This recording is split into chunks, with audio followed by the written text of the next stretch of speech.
भक्ति बिंदु चैनल में बहुत बहुत स्वागत है। तो दोस्तों, आज की वीडियो में आपको सुनाने जा रही हूँ कहानी वेदवती की कथा। तो दोस्तों, वीडियो को लास्ट तक जरूर देखना और वीडियो को लाइक सब्सक्राइब करके घंटी पर जरूर क्लिक कर देना। तो चलिए मैं आपको आज की कहानी सुनाती हूँ। एक बार की बात है, कुशध्वज नाम के एक राजा हुआ करते थे।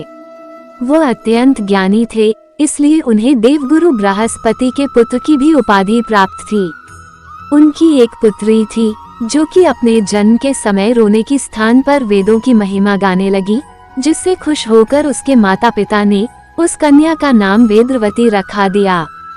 वेदवती भगवान विष्णु की बहुत पूजा किया करती तथा उनको बहुत मानती थी। एक बार की बात है, वेदवती तप करने बैठी थी। उसे तप करते हुए करीब 3 दिवस पूरे हो गए थे। वह भूखी प्यासी थी। उनके पिता कुशध्वज से ये देखा नहीं जा रहा था और वह चिंतित हो उठे। उन्होंने वेदवती की तपस्या भंग करने का निश्चय किया। तभी वातावरण में नारायण नारायण की ध्वनि उत्पन्न हुई। वह ध्वनि देवऋषि नारद के अलावा और किसकी हो सकती थी। देवऋषि प्रकट हुए और उन्होंने राजा को उनकी पुत्री वेदवती की तपस्या भंग करने से मना किया और कहा कि आप ऐसा बिल्कुल न करिए, क्योंकि वेदवती इस समय भगवान विष्णु के तप में लीन है।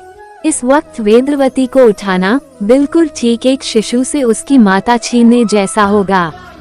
इसलिए हमारा आपसे आग्रह है कि कृपा कर आप वेदवती को उनकी साधना से न उठाए। ये बात सुनकर कुशध्वज रुक गए और वहां से चले गए।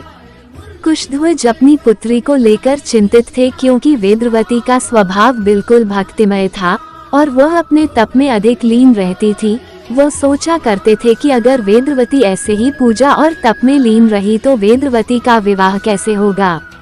कौन करना चाहेगा वेदवती से विवाह।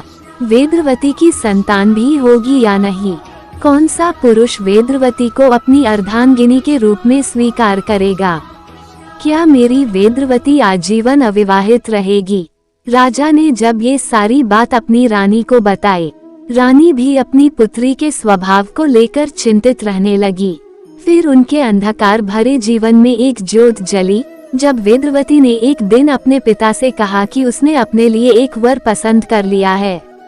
ये सुनकर राजा कुशध्वज बहुत प्रसन्न हुए और वह अति प्रशंसा के भाव में वेदवती से कहने लगे कि पुत्री, मुझे तुमसे यही आशा थी कि तुम अपने योग्य एक वर का चयन अवश्य कर लोगी।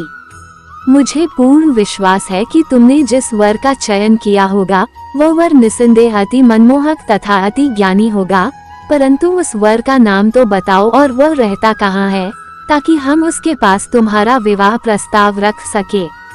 ये सुनकर वेदवती ने अपने पिता से कहा कि पिताजी, वह वर अत्यंत मनमोहक और ज्ञानी है।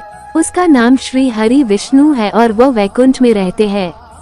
ये सुनकर राजा कुशध्वज चिंतित हो उठे। उन्हें ऐसा प्रतीत हो रहा था जैसे उनके पैरों के नीचे से जमीन खींच गई हो।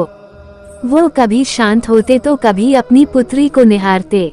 जब काफी देर तक कोई वार्तालाप नहीं हुआ, फिर राजा कुशध्वज ने अपनी चुप्पी फोड़ते हुए कहा कि पुत्री, तुम खुद नहीं समझ पा रही हो कि आखिर तुम क्या कह रही हो। तुम जिस हरि विष्णु की बात कर रही हो, उनकी कृपा से पूरी सृष्टि की रक्षा होती है। इधर रानी ने भी अपनी चुप्पी तोड़ी और बोली कि भगवान कभी विवाह नहीं करते, और फिर नारायण तो पहले से विवाहित है, तभी तो उन्हें लक्ष्मीपति कहा जाता है। इसलिए तुम यह विचार अपने मन मस्तिष्क से हमेशा के लिए निकाल दो। रानी व राजा ने अपनी बात संपूर्ण करी, किंतु वेदवती तो अपने तन मन से नारायण को अपना पति मान चुकी थी और किसी भक्त को भगवान से छीनना धरती से सूर्य छीनने जैसा माना जाता है। वेदवती अपनी बात पर अडिग रही। तब राजा कुशध्वज को देवऋषि की बात याद आई और उन्होंने रानी से कहा कि प्रिय, अब बेटी वेदवती को न रोको, बस इतना समझ लो कि अब हमारी पुत्री अपने ससुराल के लिए विदा हो चुकी है। उसके बाद वेदवती भगवान विष्णु को प्राप्त करने के लिए एक वटवृक्ष के नीचे बैठकर तप करने लगी। वेदवती ने कई वर्षों तक तप किया।